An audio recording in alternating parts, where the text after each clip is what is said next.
like to present you the strategy because it's something very new and something that we are very excited about, and because it's going to be with us for a number of years.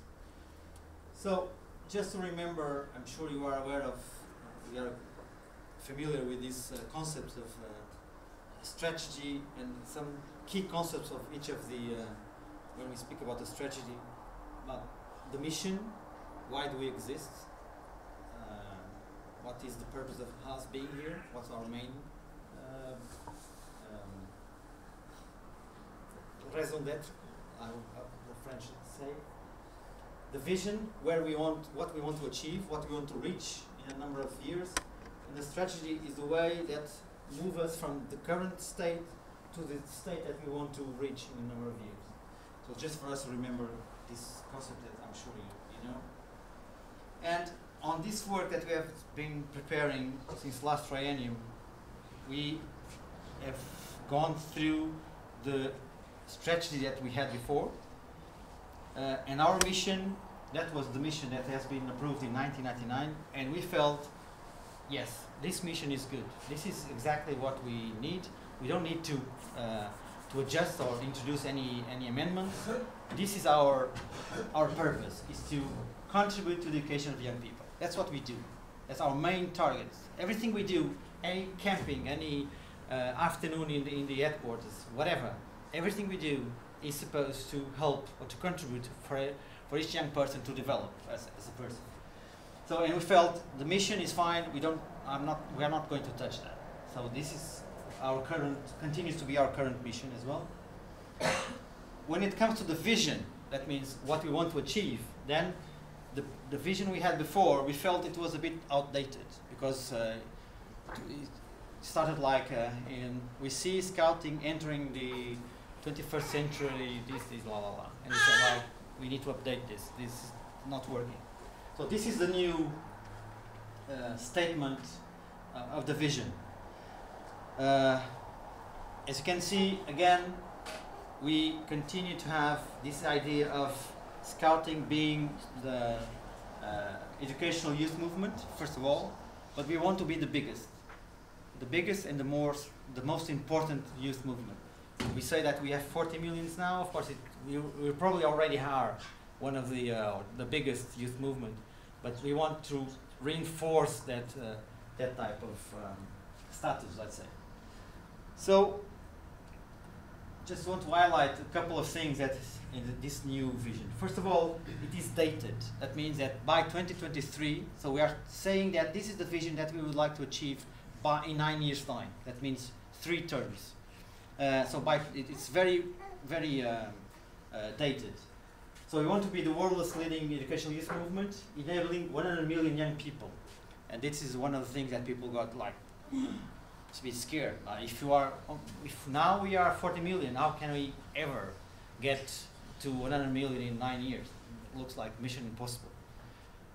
It might be difficult, and I'm used to say that I don't expect, not me, but someone to be on 2023 with a pen and a paper counting each ad to see if we have 100 million.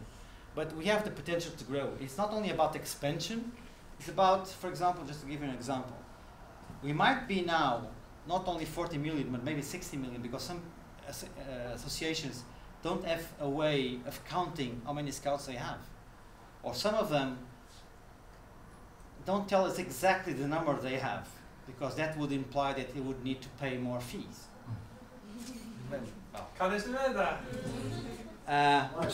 Which doesn't happen here, I heard. So it's not only about expansion, but it's also about other things, other areas in which we need to touch for us to be able to count the concrete numbers of scouts that we have. And again, the purpose being us empowering the young people to be active citizens. So what we want is us to transform the societies and the communities and the streets and the homes and the schools and the jobs that we are doing. This is our job. And it's interesting because when we are talking about the mood and the change, and we're talking about, we are aiming change individually, changing people, change also in the society around us, and that's what we want. It's not just being good people seated around the table, but really actively doing good things out there. So we want to change in the communities and the world, and based on shared values, which we felt it was something also important to highlight. The fact that although we are 40 million around the world, there are a number of values that are the same all over. And we are a very diverse movement, very, very diverse. But there are a number of common elements that we share, and we need to value those as well. So this is a new statement of the vision that we now have. And then once we have decided on what we want to reach, let's see how we can get from here to there. And that's when we decided that we would be working on 6 what we call strategic priorities that you can see there. So educational methods, diversity, inclusion, social impact, communication relations, governance and NSO support, and youth engagement. These will be the areas in which you can expect the organization to invest more in the next 9 years, because these are the areas which we feel are more important for us to reach that vision. How can we reach that vision? Working on this. And I'm not saying that only the world level needs to work on that. Every organization, every region needs to work on that as well, or can have a contribution to that at least. So these are the 6 strategic priorities. The first one, the youth engagement thing, continues to be one of our highlights. We haven't reached that. We are talking about this for a number of years, but it's not enough yet. So we need to continue to work on this. So youth engagement, not only, first of all, in scouting, because we control that, we need to open space for more young people to come and to work in partnership, different generations. That's the last point we have there. So not only in scouting, but also in the communities, because young people all around the world, I can assure you, are doing important stuff in their communities as well. So you don't need to wait until they are 18 or 21 to say, okay, now you are a citizen, now you can do some good things around. That's not the case. Young people can do good things now, as they are, regardless of the age they have. So we need to provide the opportunities for that to happen. You need to leave space, and you need to allow young people to make mistakes, because sometimes if we organize a camp or an activity, we are always very concerned that we should not fail, and we need. But sometimes failure is a good learning tool, isn't it? I mean, if there is no security issues, why not? Let's allow failure to occur. It's not necessarily a very bad thing. And if young people don't have the experience, they will acquire the experience through that as well. So in scouting, we need to open those opportunities. And I think those who are not that young need to have that awareness and open those opportunities for the young people. And then the last point, which is pretty important for us, the fact that speaking about youth involvement doesn't mean that we are excluding anyone. We were talking about intergenerational cooperation. That because I lived a number of years, have a number of experiences which are helpful, and you, you are 18, you have your own experiences which are helpful as well, and you need to bring these together and see around the table what can we bring as experiences which can be helpful for whatever we are organizing. So the intergenerational concept is something that we need to implement a bit more strongly in our organization as well. So it's not one against the other, it's people working together. For educational methods, so this is our core business. I mean, there's not much to be said here. First of all, the fact that we want to continue to be a non-formal learning environment. And I would like to stress this concept of learning environment, because that's what we do in scouting. It's about providing different experiences to young people for them to learn from them, including the failures, as I was saying. So what we do, being a camp, being assigned as a patrol leader, or whatever we do, we are providing opportunities for people to learn. That's what we do. That's why we call ourselves an educational movement, non-formal education movement. So that's on the educational, I mean, more on the program part. On the other hand, the fact that we need to treat well our volunteers. It's a tremendous asset that we have. And the dedication of the volunteers that we have in Scouting is, I mean, you know, you are volunteers probably, so you know what I'm talking about.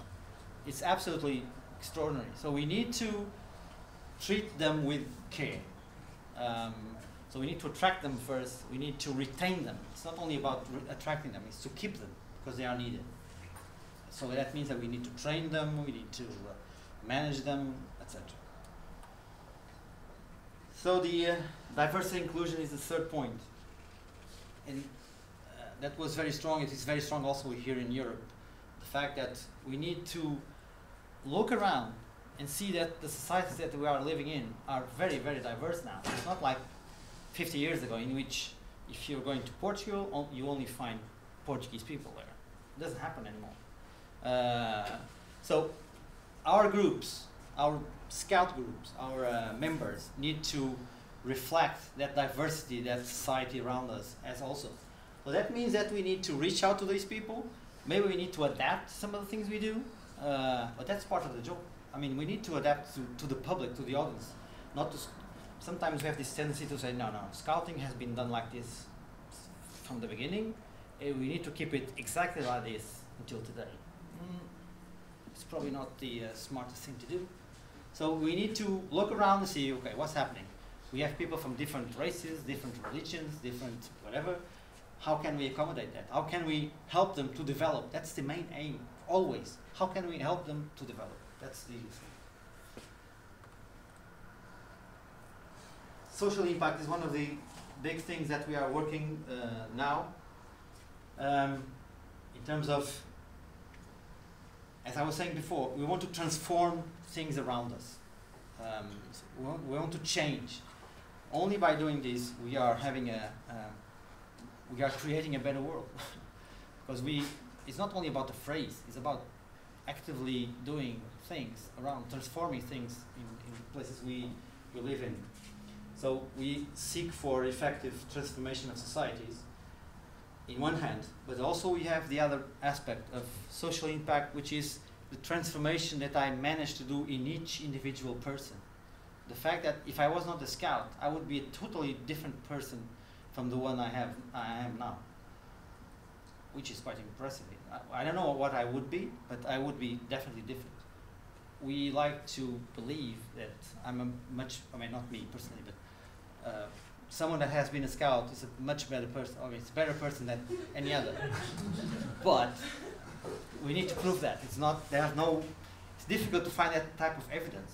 And I'm sure that if you address, we have this information, let's say, from people from the World Scout Foundation that say, if you approach a donor, they ask you, what's the benefit of being in scouting? And you cannot say, well, we do a lot of scout camps and this.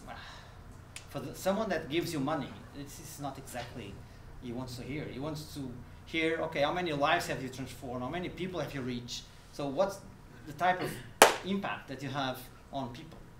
So the educational impact is also something important, and we are exactly on the process of starting to gather some evidence or find some processes to collect evidence that we are really transforming people's lives.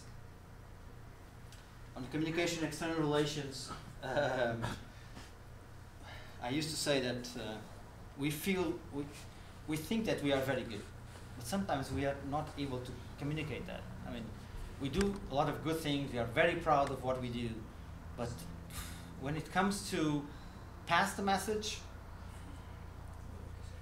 not that, I don't think, in some countries maybe we are, in others not so well. So I think we need to be a bit more effective on that. So we need to not only to be, but to look like we're good, but we need to show that we are good and how good we are.